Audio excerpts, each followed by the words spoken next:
Hello friends, आप सबका स्वागत है आपके अपने YouTube channel let's in geography पर। फ्रेंड्स, हम पढ़ रहे हैं एग्रीकल्चर ज्योग्राफी, जिसकी आज क्लास नंबर 4 है हमारी। और इसमें हम पढ़ेंगे different names of different type of the agricultures, यानी कि कौन सी जो खेती है उसको किस नाम से जाना जाता है, और जो स्थानांतरित कृषि है उसको इंडिया में किस नाम से जाना जाता है, और वर्ल्ड के विभिन्न देशों में किस नाम से जाना जाता है, और जो एग्रीकल्चर से रिलेटेड जो ऑर्गेनाइजेशंस हैं वो कौन से हैं, और जो विभिन्न प्रकार का जो वनस्पतियों का वर्गीकरण है वो कौन सा है। हम ये आज सारा इस वीडियो में पढ़ेंगे, और सारा का सारा जो एक एक वर्ड होगा वो एग्जाम ओरिएंटेड होगा।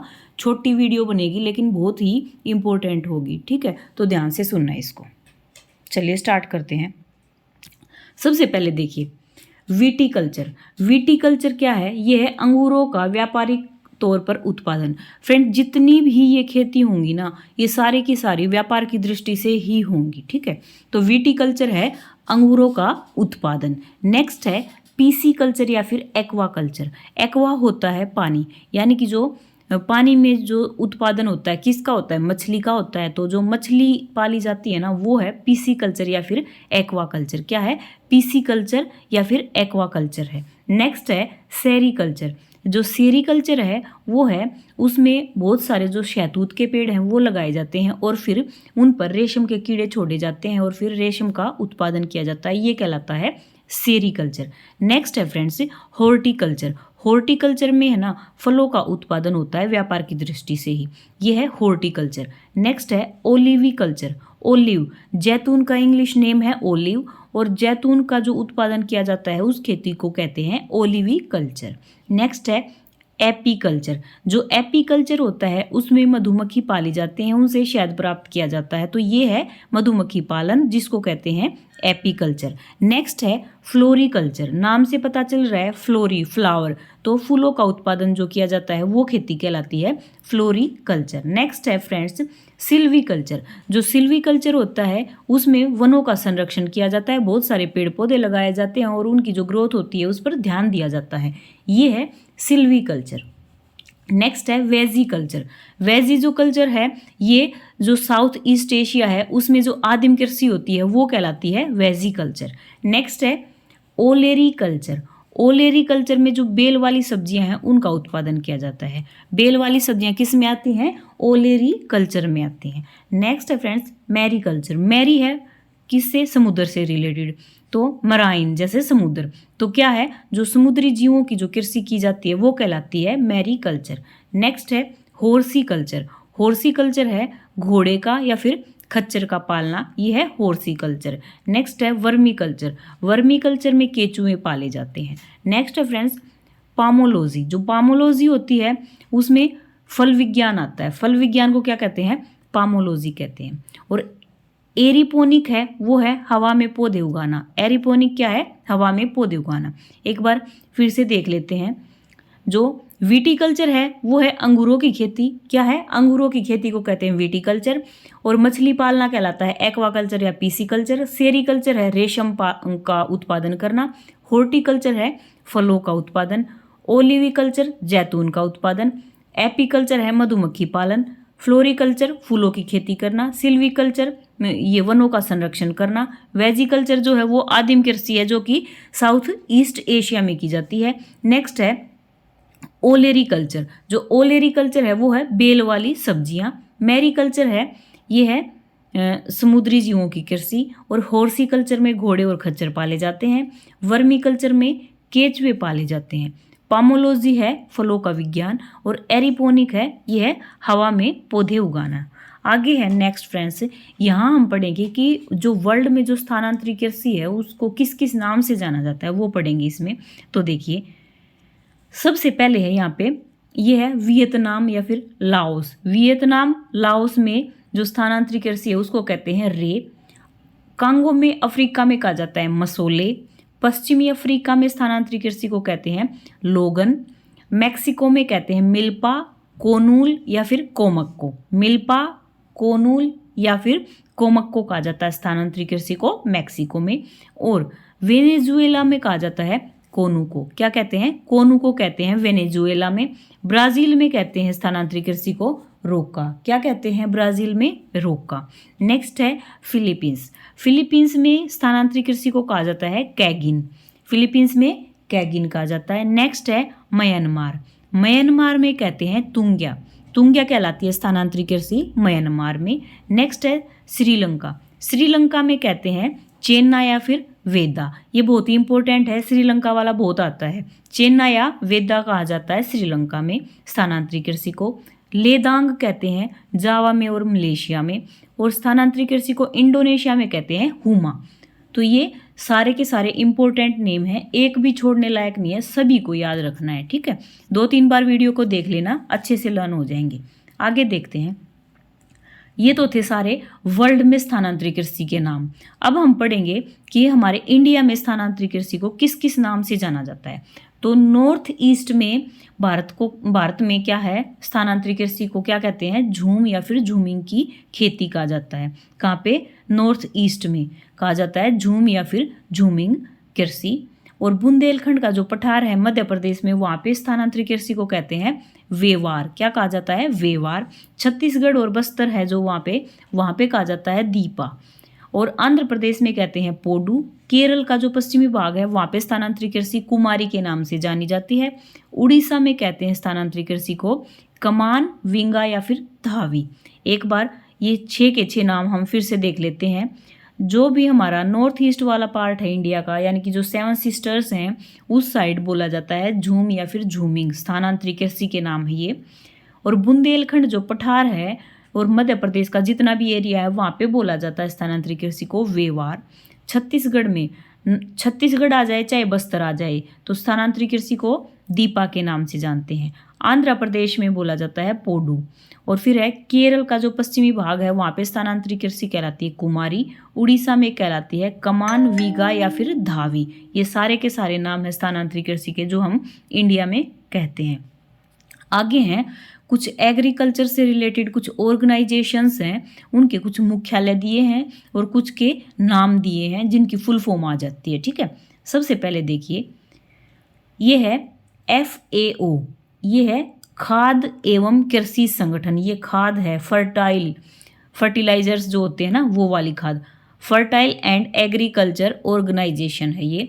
और इटली में इसका मुख्यालय है। डायरेक्ट क्वेश्चन आता है, या तो इसका मुख्यालय पूछेगा FAO का कहाँ है, इटली में है, या फिर इसकी फुल फॉर्म पूछ लेगा, फर्टाइल एंड एग्रीकल्चर ऑर्गेनाइजेशन। ठीक है, नेक्स्ट है, ये है विश्व मौसम विज्ञान संगठन। क्या है? World weather science organisation. ये है फुल फॉर्म है इसकी, वर्ल्ड वेदर साइंस ऑर्गेनाइजेशन। ये भाई ये होगा WWSO। क्या है? WWSO है ये, विश्व मौसम विज्ञान संगठन। इसका जो मुख्यालय है वो है इसका जेनेवा में। ठीक है, नेक्स्ट है खाद्य नीति अनुसंधान संस्थान। क्या है? खाद्य नीति अनुसंधान संस्थान। इसका जो मुख्यालय है वो है वाशिंगटन में। नेक्स्ट है ट्रॉपिकल एग्रीकल्चर ऑर्गेनाइजेशन। क्या है? ट्रॉपिकल एग्रीकल्चर ऑर्गेनाइजेशन, जिसका मुख्यालय है लागोस में। कहाँ है? लागोस में है इसका मुख्यालय। नेक्स्ट है इसका, ये क्या है? ये है NABARD, यानी कि national bank for agriculture and rural development. और इसकी स्थापना हुई थी 12 जुलाई 1982 में। ये आते हैं, इनकी फुल फॉर्म है कुछ। ठीक है, आगे देखते हैं। ये है वनस्पतियों का वर्गीकरण, यानी कि वनस्पति जो हैं उनका अलग अलग प्रकार से वर्गीकरण दिया गया है। देखिए, सबसे पहले है ये है ट्रोपोफाइट वनस्पति। क्या है? ट्रोपोफाइट वनस्पति। ये पाई जाती है उष्ण कटिबंधीय क्षेत्र में। जो भी वन है या फिर जो घास है ना, वो कहलाती है ट्रोपोफाइट वनस्पति। क्या है? उष्ण कटिबंधीय क्षेत्रों में जो भी वन है या फिर जो घास है वो क्या कहलाती है? ट्रोपोफाइट वनस्पति। नेक्स्ट है सेकंड हाइड्रोफाइट। हाइड्रोफाइट से हमें क्या अंदाजा लग रहा है कि भाई हाइड्रो से जल का पता चल रहा है, तो जल से संबंधित कुछ होगा। ठीक है, तो जो जल की ऊपरी सतह पर जो वनस्पति उगती है ना, वो कहलाती है हाइड्रोफाइट वनस्पति।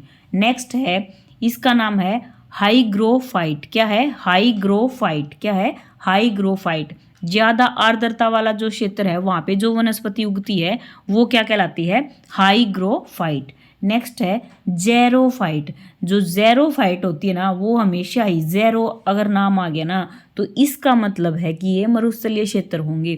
क्या है? उष्णकटिबंधीय मरुस्थलीय क्षेत्रों में पाई जाने वाली जो वनस्पति है वो कहलाती है ज़ेरोफाइट। नेक्स्ट है मेसोफाइट।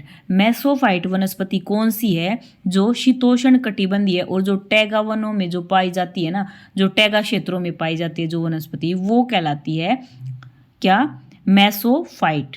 आगे देखते हैं, ये है क्रायोफाइट। क्रायोफाइट कौन सी वनस्पति है भाई? ये क्रायोफाइट है, यह है शीत कटिबंधीय टुंड्रा वनस्पति। क्या है? जो शीत कटिबंधीय वनस्पति है, जो टुंड्रा में पाई जाती है वनस्पति, वो है क्रायोफाइट। क्या है? क्रायोफाइट वनस्पति।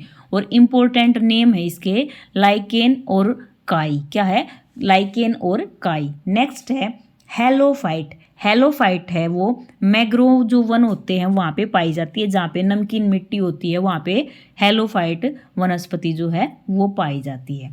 नेक्स्ट है लिथोफाइट। जो लिथोफाइट है ना वो पथरीला जो क्षेत्र होता है और जो कठोर चट्टानें होती हैं वहाँ पे पाई जाती है लिथोफाइट। नेक्स्ट है पायरोफाइट। जो पायरोफाइट है वो अग्नि प्रतिरोधी वनस्पति होती है जो कि सवाना क्षेत्रों में पाई जाती है। एक बार फिर से देख लेते हैं। देखो भाई, सबसे पहले है ये है ट्रोपोफाइट वनस्पति जो कि उष्णकटिबंधीय क्षेत्रों में जो घास उगती है या फिर जो वन है वो कहलाते हैं ट्रोपोफाइट वनस्पति। नेक्स्ट है जल की जो ऊपरी सतह पर जो वनस्पति उगती है वो कहलाती है हाइड्रोफाइट वनस्पति। और अगली है जो ज़्यादा आर्द्र क्षेत्रों में जो वनस्पति उगती है वो कहलाती है हाईग्रोफाइट। क्या है? हाईग्रोफाइट। नेक्स्ट है ज़ेरोफाइट। जो ज़ेरोफाइट है वो उष्णकटिबंधीय जो मरुस्थल हैं उनमें उगने वाली जो वनस्पति है वो है ज़ेरोफाइट। नेक्स्ट है मेसोफाइट। मेसोफाइट जो वनस्पति है वो शीतोष्ण कटिबंधीय और जो टैगा वनस्पति है वो कहलाती है मेसोफाइट। नेक्स्ट है 6 नंबर पे क्रायोफाइट। जो क्रायोफाइट है इसमें जो शीत कटिबंधीय जो टुंड्रा वनस्पति है वो आती है, मुख्यतः काई और लाइकेन आता है। नेक्स्ट है हेलोफाइट। जो हेलोफाइट प्रकार की वनस्पति होती है वो मैग्रोव वन जो होते हैं वो वाली वनस्पति है और यहाँ पे जो मिट्टी होती है वो नमकीन होती है, वहाँ पे ये वनस्पति उगती है हेलोफाइट। नेक्स्ट है लिथोफाइट। लिथोफाइट कठोर चट्टानों में और जो पथरीले क्षेत्रों में जो वनस्पति होती है वो कहलाती है लिथोफाइट। नेक्स्ट है पायरोफाइट। पायरोफाइट होती है वो अग्नि प्रतिरोधी जो वनस्पति होती है जो सवाना क्षेत्रों में पाई जाती है वो है पायरोफाइट। तो फ्रेंड्स, हमने पढ़ी विभिन्न प्रकार की जो वनस्पतियां हैं, विभिन्न प्रकार की जो खेती हैं उसको किस नाम से जाना जाता है। फिर हमने उसके बाद पढ़ा जो स्थानांतरित जो कृषि है उसको पूरे विश्व में अलग अलग देशों में किस किस नाम से जाना जाता है। इसके बाद हमने पढ़ा कि जो भारत में जो स्थानांतरित कृषि है उसको किस किस नाम से जाना जाता है। फिर हमने पढ़ा एग्रीकल्चर से रिलेटेड कुछ जो ऑर्गेनाइजेशंस थे, जैसे FAO था यानी कि जो फर्टाइल और जो ये एग्रीकल्चर ऑर्गेनाइजेशन था वो पढ़ा जिसका मुख्यालय है इसमें इटली में। फिर हमने पढ़ा जो WWSO था जो विश्व मौसम विज्ञान संगठन, वर्ल्ड वेदर साइंस ऑर्गेनाइजेशन जिसका मुख्यालय है जेनेवा में। उसके बाद हमने पढ़ा खाद्य नीति अनुसंधान संस्थान के बारे में, वाशिंगटन में इसका मुख्यालय है। और TAO का जो फुल फॉर्म थी वो थी ट्रॉपिकल एग्रीकल्चर ऑर्गेनाइजेशन जिसका मुख्यालय है लागोस में। फिर हमने पढ़ा national bank for agriculture and rural development जिसकी स्थापना हुई 12 जुलाई 1982 में। फिर हमने अलग अलग प्रकार की जो वनस्पतियां थी ये 9 तरह की, उनके अलग अलग नाम पढ़े कि कौन सी जगह पे कौन से क्षेत्रों में कौन से प्रकार की जो वनस्पति है वो पाई जाती है। तो ये सारे के सारे एक एक पॉइंट था ना, एक एक लाइन सारी की सारी एग्जाम ओरिएंटेड है। अगर आप इनको याद कर लोगे तो वनस्पति से रिलेटेड जो आता है ना, चाहे वो नेट लेवल का आए, चाहे वो TGT लेवल का आए, चाहे PGT लेवल का आए, इनसे कवर हो जाएगा आपका फ्रेंड्स। अगर आपको वीडियो अच्छी लगी हो तो लाइक, शेयर, कमेंट और सब्सक्राइब करना फ्रेंड्स। Bye bye.